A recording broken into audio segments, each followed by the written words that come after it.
ndiye jingo yangu, ndiye simba pindai redu. Go.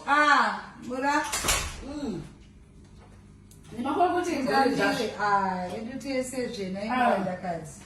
Ndokara ere. Kita shiswa ndimwe. Maripinda. Ayita alipinda ziki imbwa inotsika bai. Sasa uyakuno iri kuona kamango yako bawaje. Ayiwa Ni mango asinyere jeje ndamude ituyo ya uchindisa usikundisa pamieje. Ngabva uchitika mango fasting kudai. Uri sei? Ndiri nane. Kumba kuri sei? Kumba kuri nane. Usati akarume zvako. Akarume. Inochindorira pano murandakadzi. Ndiri kudonda tinditere mari yangu yawakakwereta last year. Mari ndakakwereta last year. Eho. Unaona mari yako yawakandisainisa musoro 31 year. Yes. Anditi kutaura zvekuti last year, handi 2021 year. Mura. Shuwa nhasi ndeti ndiani ototi last year sokunge vinonzi ndine mari yako yakawanda yakarisa zvisingaiti. Handiti takawirirana wandisainisa ndikati ndine transfer yanonoka inobuda after mazuva. Ukatondisainisa ndikati zvekuti ndichakupa kana transfer yabuda over the weekend ndikatransfer haibude plus vanoverenga mazuva. Saka mari yako ndiri kuiziva asi ukabva watoti last year wakuti vinonzi izwa chekutanga ndinoda kupende ukuri hwangu ndinoda kupende ukuri washata. Pendi ndio ndio upende ukuri ndio kudini. Upende ukuri madziro zvayo. Ndio kupenda. Saka azvisina unyamusha ende zvawakutana zvema transfer ndokupira kubvunza chiro chimwe. Motika iri panze po handi yakweresa mapureti.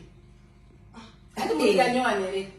Motikari yangu handiti ndakakutaura paipa kuti ndakaodha motikari yanga ichibva kuSouth Africa yakasvika handi yakasvika paChristmas wakatanga kuiona izvazvewo unoti ndakapechesa kare.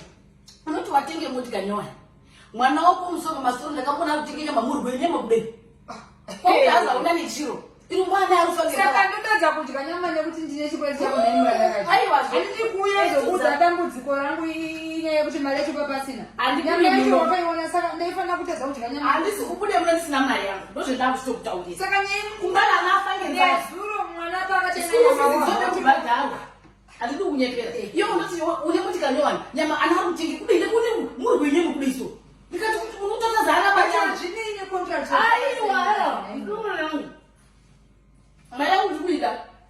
Ariko ndokunyepera. Mari yangu aiwazve. Iwe unatsa kundiziya here. Unatsa kundiziya here. Unonyatsokundiziya here. Wandivamiringa ndakatsanya kudai ukati watoona. Usade kuvhara ngebhaibheri bakuda kutaura zvenhando usade kupa mari yangu. Mai mwanaka. Mari makandipa mutaura kuti ndinokupai after mazuva. Mazuva asina kwana chichibuda mbama. Handibudi chibuda mari yangu.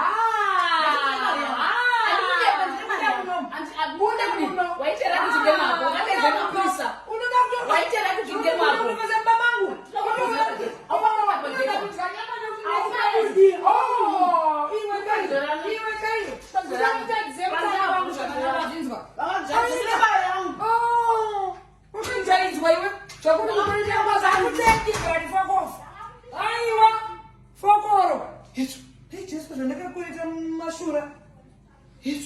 Shuwa iri nyaya yekuti hanzi mai vakati ndinofanira kuzokupa nesiku ndinomupenga kuti waona mwana wakotenga nyama. Unoda kudya nyama nekuti ndinoitwa chako. Unoti last year 31 nhasi betiri kuti kudi zvauri shiti naiwe ungatonditadzisa kutsanyeko.